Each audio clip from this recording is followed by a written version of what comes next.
Si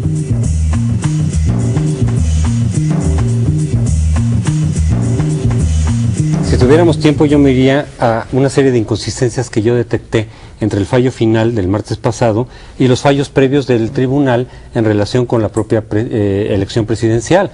Varias inconsistencias fuertes. En fin, pero requeriría muchísimo tiempo para ver en qué consisten.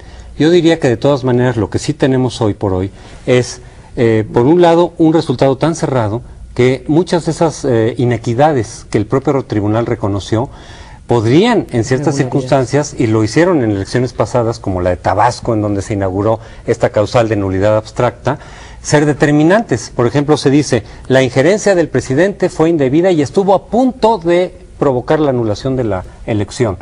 Entonces uno diría, a ver, si la diferencia fue de 0.6, quiere decir que hicieron la medición precisa con lupa, con microscopio, para decir que fue de 0.3, pero no, o 0.4, pero no llegó al 0.6. Pero no hubo elementos, el propio tribunal dijo, no nos allegamos, no tenemos la información suficiente para determinar, pudiéndose llegar eso, para determinar si fue determinante o no. Me llama la atención que el propio presidente del tribunal había dicho antes de la elección que él por lo menos calculaba, no habla por todos los magistrados, calculaba que en el rango del 1.5 de diferencia entre primero y segundo lugar, ahí es donde estaría la causal de nulidad abstracta. Fue del 0.6 y no hubo nulidad abstracta. ¿Eso en dónde lo dijo, lo del 1.5? En una entrevista que hizo en Proceso, previo a la elección presidencial. Entonces él como que estableció dentro de ese rango, ahí sí puede ser determinante cierto tipo de irregularidades.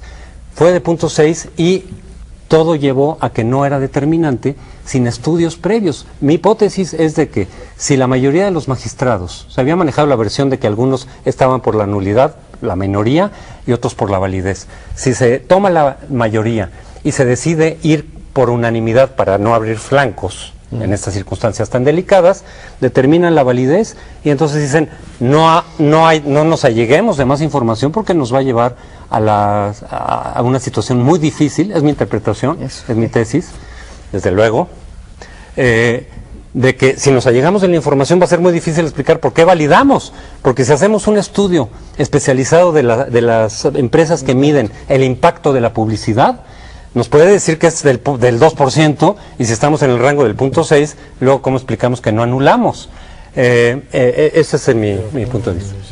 En todo caso, creo que para no seguir abonando en esa línea crítica, que por supuesto, me pregunto que con ese ejercicio de razonamiento que hicieron, si pasarían una clase de metodología de las ciencias sociales, porque tú no puedes hacer una afirmación como esas si no la demuestras.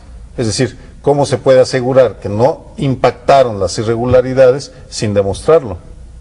Definitivamente se reduce a una cuestión de fe. Sí.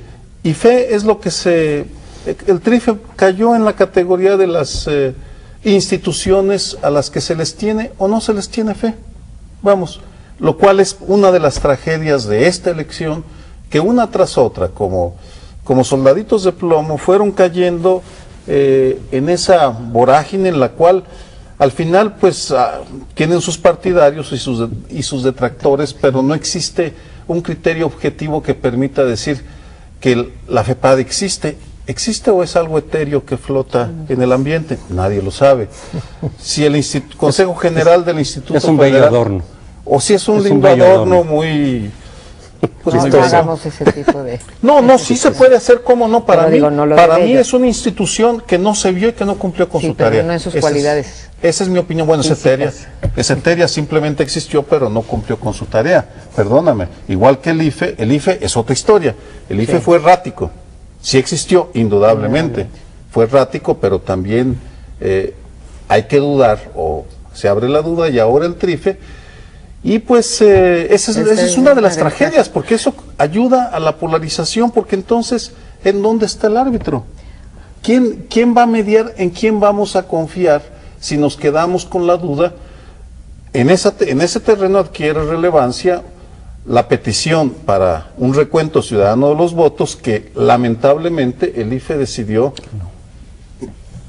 negarse, por lo cual intentarán, tal vez lo logren, tal vez no, convertirse en la orden de predicadores del siglo XXI, que va a hacer sus hogueras con los 42 millones de boletas. Oye, de la elección. Oye, mira cómo viene sonando. Oye, mira cómo viene jalando.